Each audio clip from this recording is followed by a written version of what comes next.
Hi friends! I know that lots of you out there are enjoying this cooler weather. I mean, it's like practically the middle of June and a cool front came through yesterday. It brought some pretty severe storms. We did okay right here at Ramey Vines, but there were some pretty severe storms, and my heart goes out to those that suffered through that. But today is a beautiful garden day and I am out tending some tomatoes, just doing a little tomato maintenance.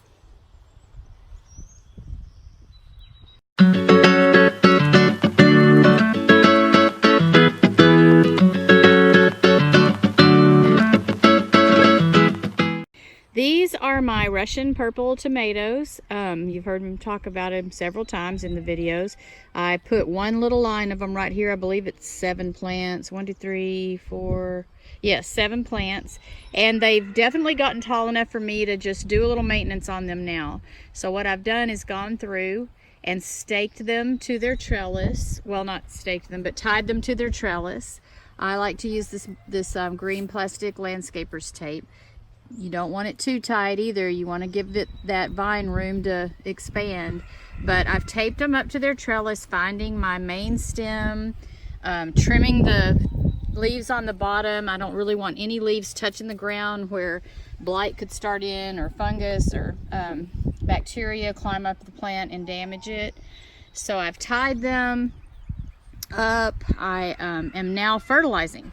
And I want to share a product with y'all. I promise you I am not getting paid to promote this product, but Trifecta Plus has got to be the all-time best fertilizer I have ever found or used. For one thing, it's all organic, and like I've told y'all before, I don't try and do absolutely 100% organic, but I try and stay as organic as I can. This stuff is available online from the M.I. Gardener website. If you just Google M.I., that's for Michigan, M.I. Gardener. He is a fantastic gardener that I follow his YouTube channel, and I'm on his website often looking for products because he sells seeds and fertilizer and other products that you'd enjoy. Just taking a look at that website and see. But this stuff is so amazing. It feeds the plant dually, one immediately. It's a 5-10-4 fertilizer, and then one slow release. But it's also got beneficials, bacteria in it, beneficial, what do they call it? I can't think of the word right now, but it's definitely got stuff in it that's beneficial bacteria and fungi. All crops can benefit. I'm sitting here reading to y'all now, but it treats the soil as well. It like makes you have a really healthy soil as well as feeding your plant. And you can just tell when you open it and you start using it that it is a great fertilizer. By the way it smells. It just smells very earthy and very healthy. I guess I can't describe that smell very well, but I've been using it this season and my garden just popped once I started using this. Things were growing, things weren't looking horrible by any means, but I put a half a cup of this stuff on every one of my plants about 2 or 3 weeks ago, and that's when I really noticed everything just growing and greening, and the difference was amazing. And over the long term, I know that I'm doing my soil good. So really wanted to tout this product, Trifecta Plus by M.I. Gardener. Also, what I'm doing, besides the staking and just pruning, I pruned off all the suckers, any kind of little growth that's coming up in the armpit of the tomato. This is the stalk, the main stalk that's just going to keep growing and growing 6, 8, 10 feet. And each one of these branches come off, and every place that it starts trying to grow in that elbow right there, that armpit right there, I get off those suckers, because all they do is drain nutrients from the plant. And the healthier the plant, the healthier and juicier and yummier the tomato. So I keep them trained up like this. It allows for more airflow underneath instead of it getting just all bunched up with a lot of leaves that aren't productive. And this is how I prune my tomatoes. Then I would scratch up my soil a little bit, not deeply because I don't want to damage any roots, but I scratch up my soil a little bit and I place 1/4 cup of Trifecta Plus all around the vase. I've been pouring like a whole cup in here and just watching that when I get to a fourth. Then I just kind of work it in.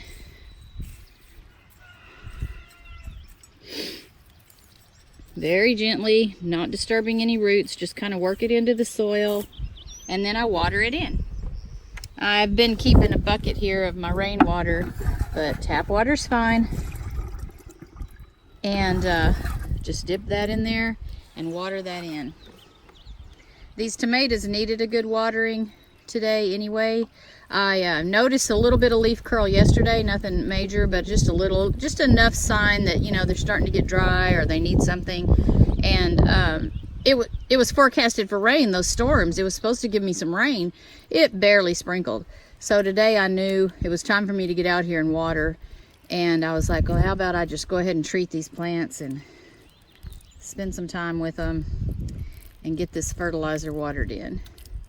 So I'm using about, I think this is a ½ gallon watering container. I use about that much for each plant. Get that watered in and get the plant watered. And I'm just going to continue doing that on down the line. As you can see, I've staked them. Now I am doing a little bit of an experiment here. I had put 2 seeds in one growing bag when I started these seeds.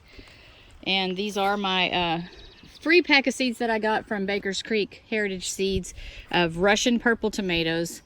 I can't wait to see what they're going to look like. They're already just super healthy, wonderful plants, but I'm going to be excited to see how purple we're talking about and what the flavor's going to be like. Okay, so my experiment was that this one actually, you know, made 2 plants. And normally I only plant 1. But both of these just looked so healthy. I was like, oh, let's give it a try. As long as I keep it nice and pruned where they don't get too crowded, I've staked them both. I'm letting them grow together. I realize by the rules that's probably not the optimal thing. They're both going to be competing for nutrients, but I'm just going to make sure that I give them extra nutrients and really watch them and trim them, keep them trimmed up, and see if I can get both of them to produce tomatoes. I had 2 or 3 that were like that, but I went ahead and took the second one away from the others. I picked the healthiest of the 2 and took the second one away. But I wanted to keep one with the 2 plants together just to see how it goes. All along the growing season, gardening is one experiment after another. And you just file it away in your mind and know it for next year, what worked and what didn't. So that's a little tomato maintenance for the day. Now isn't this just the cutest sight ever? A mama chicken and a dozen baby chicks. Much to my surprise. Had no idea that she was even sitting. She's not in the bird yard. She's just out free ranging around. And drove up yesterday and saw this sight. And I was like, this is crazy. Because in this early spring, late winter, when I start getting ready to buy new chicks for the year, I go and get bedding, chick starter food, the right water, get everything ready, the heat lamp, everything. Like I prepare and I prepare and I prepare. Then I bring the chicks home and I just hope they do okay. I always get them through it. I haven't really lost many chicks. But I just thought it just took like all this preparation and skill and care. And then I just walk upon one of my loose, free-range hens, and here she is. She didn't go to TSC. She didn't buy chicken food, bedding. She just had the will to be a mother, keep life going, and she had 12 beautiful little chickens. Yesterday came that storm that came through. I was so worried about her. I was thinking about cast netting the whole group of them and getting them put in a shed nice and safe and sound. And I'll be darned if that mother didn't just sit down, spread her wings, and all those baby chicks went and got under her and they rode out the storm.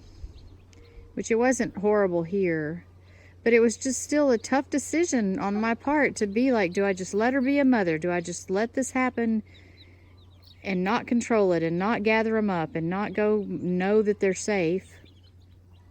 Worked out that time. I don't know that these babies are gonna, you know, live to be full-grown chickens, but I do know that that little mama right there, she's an Americana. I know that she raised these chicks on her own, or she is raising these chicks on her own. She hatched them on her own. No help from me. Didn't even know it was happening. And here she is with a bunch of sweet little chicks. Now, let's talk about the flip side of this. And one of the reasons I didn't cast net and pin them all up. I don't need 12 more chickens right now. But whatever. Looks like I got them. We'll see how many of them make it. I hope they all do, personally. I'll just let them free range out here and be little chickens. This is so much fun. Just the wondrous surprises that happen out on the farm. And today at Mama Chicken's homeschooling, the lesson is drinking water. I got to looking all around for puddles or just some place she could teach them how to drink water, and I didn't see anything. So even though I'm trying my best not to intervene and let her do her thing, I did feel like I needed to provide some water. She let me get real close when I walked up to put those down. She doesn't seem alarmed by me at all. And then all I had to get was 3, maybe 5 feet away. She did her little cluck cluck, and all the chicks came running over. She started taking a drink, and they started noticing and drinking. And it's so cute because they hold their little heads up high and let it run down their throat. She's being such a good mama. Thanks for watching today, guys. Did a little tomato maintenance and got to meet this new pack of chickens. Picked up another subscriber this week, and I'm very grateful. Please tell your friends, like and subscribe, and I'll keep these videos a-coming. Find peace.